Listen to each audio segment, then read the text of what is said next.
इस वीडियो में बताई गई सारी जानकारी पब्लिक प्लेटफॉर्म पर उपलब्ध है। इसमें ऐसी कोई जानकारी नहीं दी गई है जिससे हमारे सुरक्षा बलों की गोपनीयता भंग होती है। डिफेंस डिटेक्टिव सेना का सम्मान करता है और उन्हीं जानकारियों के आधार पर काम करता है जो सार्वजनिक रूप से मौजूद है। चाहे पाकिस्तानी आर्मी चीफ आसिम मुनीर गाल बजाते रहें या पाकिस्तानी प्राइम मिनिस्टर शहबाज शरीफ, लेकिन दुनिया जानती भी है और मानती भी है कि ऑपरेशन सिंदूर ने पाकिस्तान को छठी का दूध याद दिला दिया। लेकिन दोस्तों, इस मिलिट्री कॉन्फ्लिक्ट के बाद भारत को भी अपनी सेनाओं के अटैक और डिफेंस दोनों सेक्टर्स को मजबूत करने की जरूरत महसूस हुई और इसके लिए बहुत तेजी से काम शुरू किए जा रहे हैं। 15 अगस्त को लाल किले से प्रधानमंत्री नरेंद्र मोदी ने खुद इसका ऐलान भी कर दिया है। आने वाले 10 साल 2035 तक मैं ये राष्ट्रीय सुरक्षा कवच का विस्तार करना चाहता हूं, मजबूती देना चाहता हूं, आधुनिक बनाना चाहता हूं और इसलिए भगवान श्री कृष्ण से प्रेरणा पाकर के हमने श्री कृष्ण का जो सुदर्शन चक्र था, उस सुदर्शन चक्र की राह को चुना है। आप में से बहुत लोगों को याद होगा, जब महाभारत की लड़ाई चल रही थी, श्री कृष्ण ने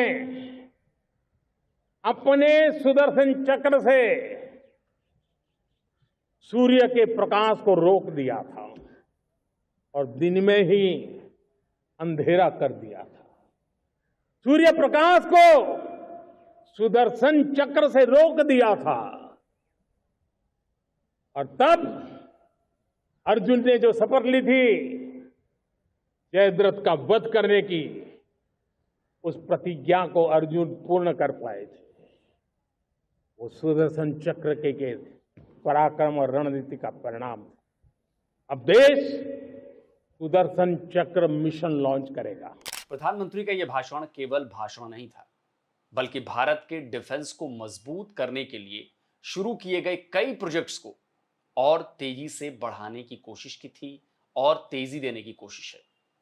मई के बाद ऐसे कई प्रोजेक्ट्स को भारत सरकार ने मंजूरी दी है। इनमें से एक नेत्रा MK2 एवैक्स का प्रोजेक्ट भी है।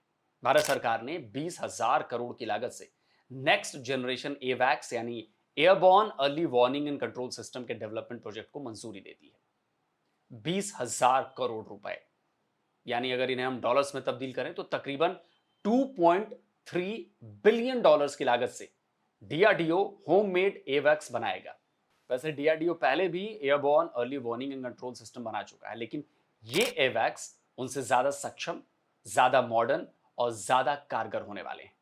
इस नेक्स्ट जनरेशन एवैक्स के बारे में बताने से पहले आपको यह बता दूं कि आखिर ये एवैक्स यानी airborne early warning and control system है क्या, ये करता क्या है।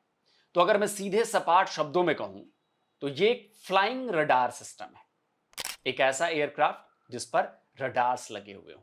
तो एवैक्स जो है वो एक ऐसा हाईटेक एयरक्राफ्ट होता है जो एडवांस रडार और सेंसर से इक्विप्ड होता है। इसके साथ ही इसमें एक कमांड एंड कंट्रोल सिस्टम भी होता है। ये एयरबॉर्न होता है, यानी ये हवा में उड़ते हुए early warning, surveillance, tracking, identification of airborne and sea surface target के अलावा बैलिस्टिक मिसाइल थ्रेट्स को भी डिटेक्ट करने का काम करता है। यह एक फ्लाइंग रडार है जो लैंड बेस्ड रडार को और व्यापक यानी लार्ज कवरेज मुहैया करवाता है। इससे दूसरे एयरक्राफ्ट्स और लैंड फोर्सेस को सिचुएशनल अवेयरनेस मिलती है। यह कॉम्बैट सिचुएशन में फाइटर जेट्स और एयर डिफेंस सिस्टम को रियल टाइम गाइडेंस देता है। इसमें कमांड एंड कंट्रोल सिस्टम का एक पूरा सेटअप लगा हुआ होता है जो अपने फाइटर एयरक्राफ्ट को एनिमी एयरक्राफ्ट्स की मूवमेंट, उनकी सारी डिटेल्स शेयर करता है और इस वजह से उन्हें काउंटर करने में बहुत ज्यादा मदद मिलती है। इसी वजह से एवैक्स को फोर्स मल्टीप्लायर भी कहा जाता है।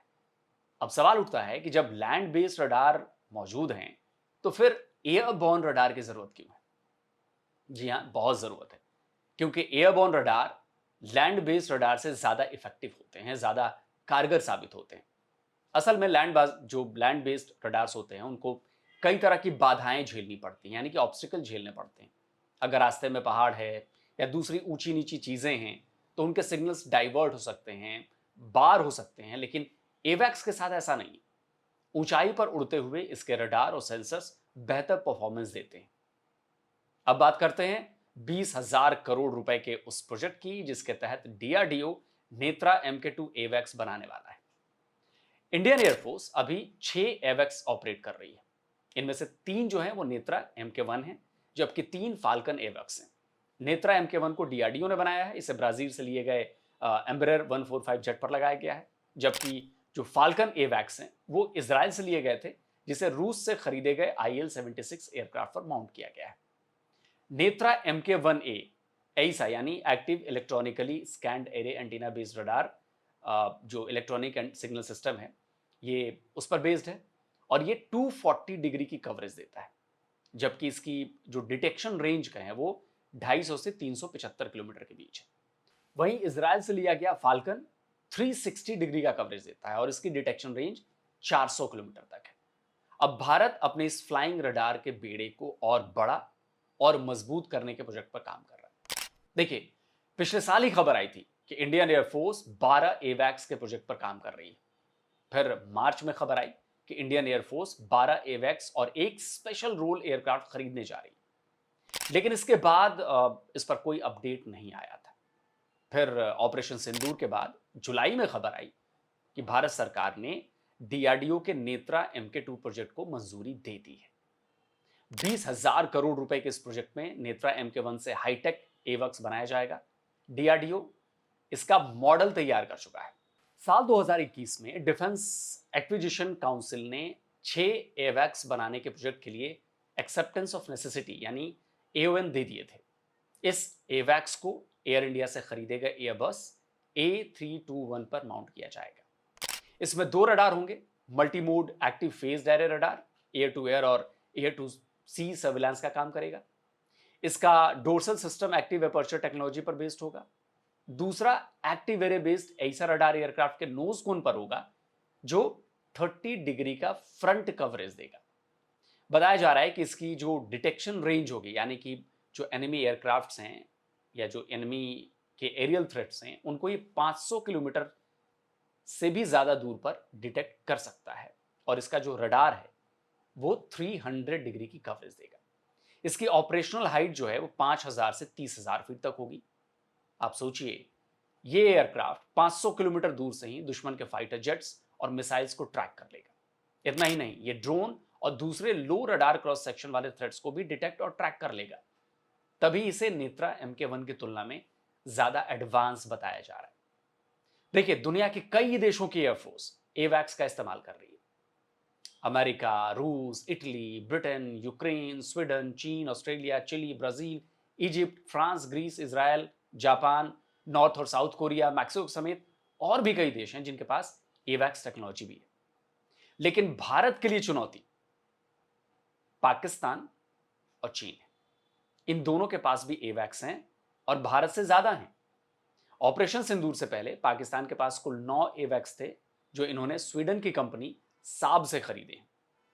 डिफेंस सिक्योरिटी एशिया वेबसाइट के मुताबिक पाकिस्तान एयरफोर्स ने पिछले साल जनवरी में ही अपने बेड़े में साब 2000 का 9वां एवैक्स शामिल किया था, लेकिन अब उसके पास टोटल 8 बचे हैं, क्योंकि ऑपरेशन सिंदूर के दौरान हमारे S-400 ने 314 किलोमीटर दूर उड़ रहे पाकिस्तानी साब 2000 को मार गिराया था।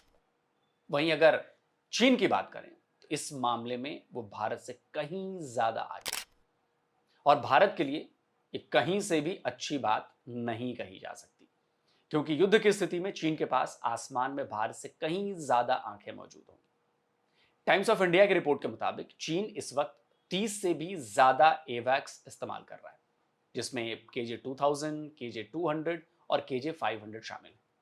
इसलिए मुझे लगता है कि भारत को एवैक्स के मामले में और ज्यादा तेजी दिखानी चाहिए, क्योंकि लड़ाई में उसी का पलड़ा भारी होगा जिसके पास संसाधन भी हो, नंबर्स भी हो और साथ में मॉडर्न टेक्नोलॉजी भी हो।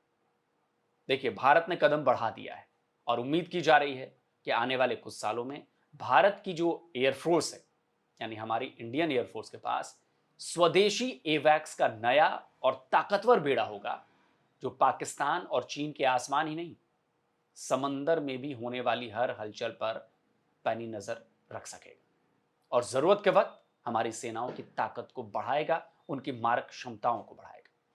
तो दोस्तों, आज का ये वीडियो कैसा लगा कमेंट करिए, अपनी राय दीजिए। और जिन दोस्तों ने अभी तक डिफेंस डिटेक्टिव को सब्सक्राइब नहीं किया तो भाई आपसे आग्रह है, अनुरोध है, चैनल को सब्सक्राइब करिए, साथ में बेल आइकॉन प्रेस करिए और हाँ, ऑल नोटिफिकेशन जरूर ऑन करिएगा ताकि हमारे द्वारा अपलोड किए गए हर वीडियो की जानकारी आप तक फौरन पहुंच जाए। जल्दी मिलता हूं एक और नए वीडियो के साथ। नमस्कार, जय हिंद। तो अगर आप चाहते हैं मुझसे बात करना, मुझसे कोई सवाल पूछना, तो फैन कॉल पर आप मुझसे कनेक्ट हो सकते हैं। फैन कॉल में ये सुविधा है कि आप अपने हिसाब से वहां पर जाकर टाइम स्लॉट बुक कर सकते हैं कि आपको फलाने दिन मुझसे बात करनी है, फलाने टाइम पे मुझसे बात करनी है। लेकिन ये भी बता दूं कि ये पेड सर्विस है,